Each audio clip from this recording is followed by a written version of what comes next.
साथी मंत्री हमारे छोटे भाई नगर विकास मंत्री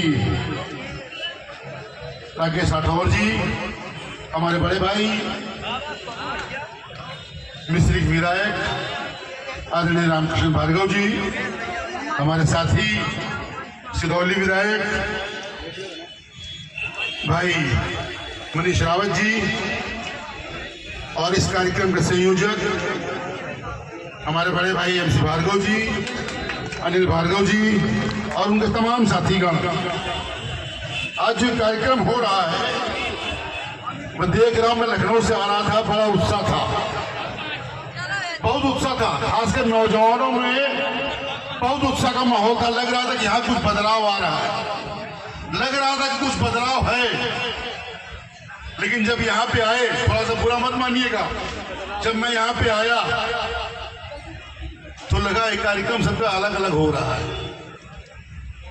हम अपने महाराजा जिनके बारे में हम लोगों से बात करते हैं, चर्चा करते हैं, जिनके बारे में हम दम भरते हैं कि हम उनके वंशज हैं, और उनके वंशज, उनके आने जो पीढ़ी हमारी हम लोग हैं, हम उनके कार्यक्रम में एक साथ नहीं खड़े हो सकते। हम उनके कार्यक्रम में तो कम से कम एक साथ खड़े हो सकते हैं। भले आपका संगठन कोई और हो, भले आप किसी दल से हो, लेकिन हम जिनका दम बढ़ते हैं, जिनके बारे में बोलते हैं कि यहाँ आला चल रहा था इतना जोरदार, सब यहाँ तालियां बजा रहे थे, लेकिन उनके कार्यक्रम में तो हम लोग एक साथ रह सकते हैं, एक साथ जयकारा लगा सकते हैं, लेकिन नहीं। और यही कारण है कि जब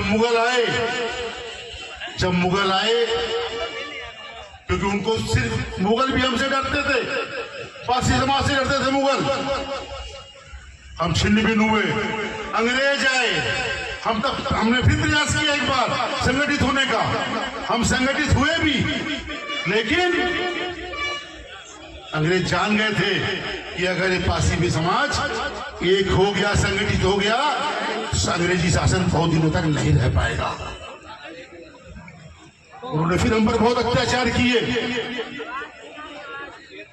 अभी हमारे मनीष भैया बता रहे थे कि हमने मुगलों से बचने के लिए सूरों का पालन शुरू किया था। सत्य है, इसमें कोई दो राय नहीं। हमने मुगलों से अपने परिवार की, अपने बच्चों की रक्षा करने के लिए सूरों का पालन किया था, ताकि वो हमसे दूर रहें, क्योंकि मुगल सूर को नापाक मानते थे। लेकिन आज हम कहां पे हैं? अंग्रेजों ने हमको जन्मजात अपराधी घोषित किया। ये तो हमारे महाशय मुसलियादुद्दीन जी का जो है, उनकी कृपा है कि हम लोगों से ये जराम है हटाया गया, लेकिन हम लोग फिर भी एक नहीं हो पाए। आज जरूरत है, आप चाहते हो कि पारसी समाज आगे बढ़े, हमारा नौजवान जो बीच का जो हमारा समय रहा आजादी के बाद का, उसमें शिक्षा का अभाव जरूर हमारे बीच में रहा, हमारे समाज में शिक्षा नहीं थी, और यही कारण पीछे हम लोग रहे।